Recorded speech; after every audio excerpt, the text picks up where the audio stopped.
Scene 1, Location, Kardik's residence. As Kardik and others are tensed for the child, the guard comes with a brown parcel, saying that this was at the front gate, even before he joined the duty in the morning. All are boggled. He opens the box, and from what he sees inside, he drops the box in shock. Ty picks it up to find out what's it, and they are all appalled to find blood-stained cloth of the newborn. They are shocked. Then he gets a call from the kidnapper that since he tried to act smart, he killed his daughter. He is shell-shocked and others are too stunned to react. The kidnapper says that the clothes are his daughter's and the blood is too, and if he doesn't believe, he can have it checked. Kardik picks up the phone, and says that he won't spare him. But he cancels the call. All are aghast and distraught. Survi remembers her entire pregnancy. Kardik remembers his meeting with her. Survi tries to take the cloth, but Kardik stops her, and snatches it from Ty. She says that it's their child's. He says that it's his child, as she has killed his child. She asks what's he saying. He says that he is right, as whatever happened today is her fault. She is aghast. He says that he took his kushi from her, as everything was right, but she had to go ahead and point the trigger at herself.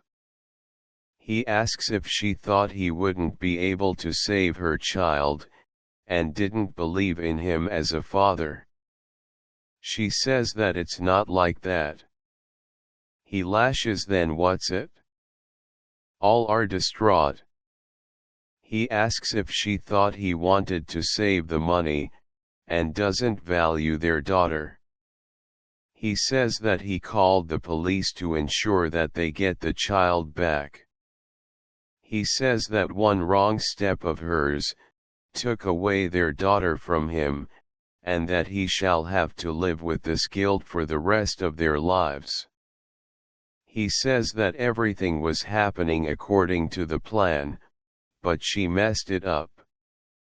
He eyes the blood-stained cloth, and says that instead of this, his child would have been with him, had she not taken the idiotic step.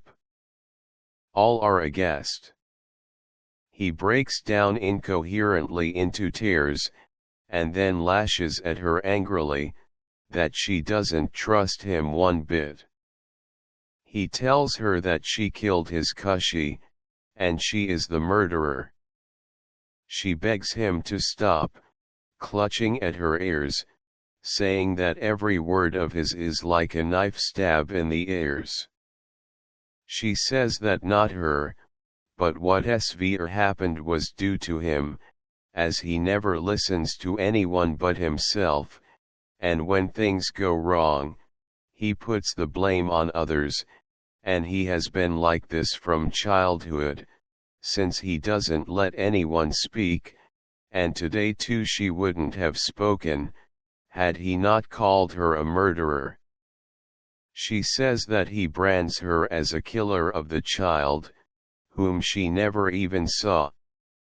She says that he was bringing the child, after the money, but he messed up by bringing the police, and despite his warnings, he brought the police back. She says that he only knows how to speak, and if he can speak, he should listen too. She brands him as the killer, as he killed her. He gets enraged and starts fuming. He slaps her tight across her face. All are shocked and stunned. He asks her to stop this blame game, and says that he made a major mistake, of befriending her, as he would have to pay for that mistake all his life.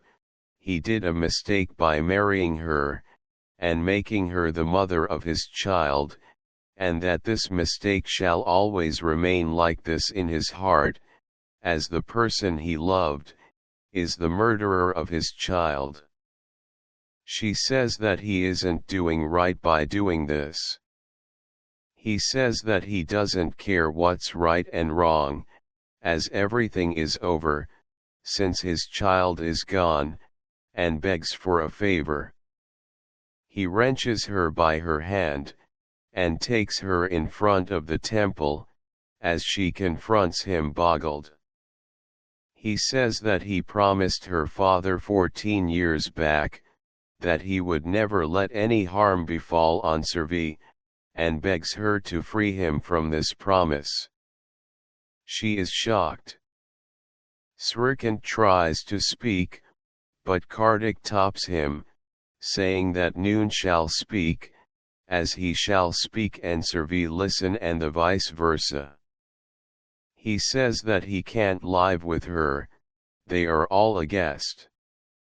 He says that whenever he sees her, he shall be reminded of his daughter's loss, and that he can't spend the rest of his life with his daughter's murderer. He says that he loved her dearly, but today he only has pain and hatred for her, and that he can't bear it anymore. He asks her to go away from here forever, and free him from this promisy. He folds his hands.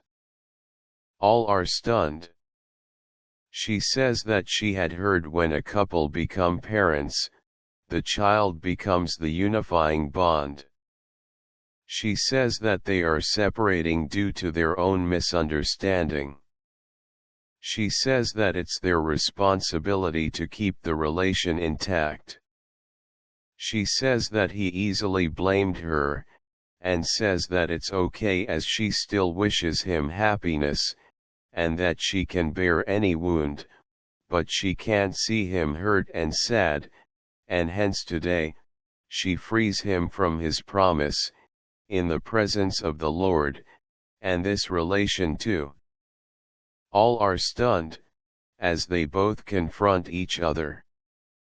Then she says that she needs to make one point clear, that before crossing this house, she shall wait for his voice, and if he realizes his mistake, she shall come back instantly, as a couple never has hatred but only love. She says that she doesn't want to call it off, but he wants. She says that if he doesn't stop her today, then she would never return back ever again, and won't look back at him ever again. All are aghast. She then turns to the Lord that everything is before the Lord, and that she gives this family, this house and Kartik to the Lord, so that they can be taken care of.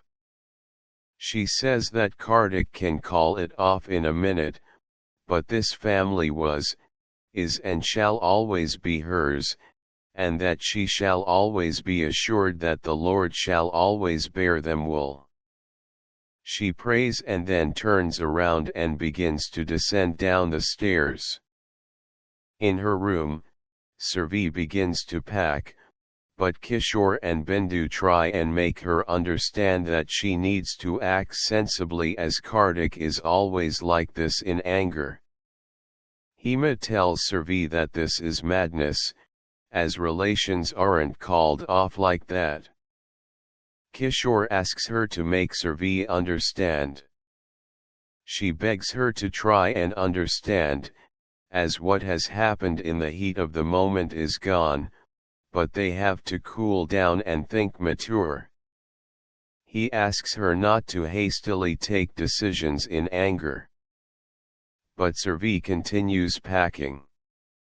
Hema begs her to stop. But she takes her suitcase and goes out. They rush after her. Downstairs, Srikant and Shanti try and make Kartik understand, that what he is doing isn't right. He clutches at the blood-stained cloth. Tai Tu tries to make him understand, and asks him to end this right away.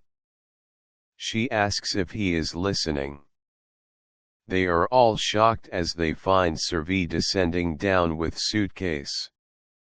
She comes down and confronts Kartik, who looks away in disgust. She tells Srikant that she is leaving. Srikant takes her bags and they begin to leave, while Kartik is lost in the memories of his daughter, and the foolishness that Servi did. Servi remembers her steps in the house, and she is about to step outside, when Kartik stops her. All are happily relieved that he finally came to senses. The screen freezes on Servi's happy face, as she gets hopeful too. See more at http://yeh-vaada-raha-1street-june-2016-written-update/number sign street #fg leg tcade gov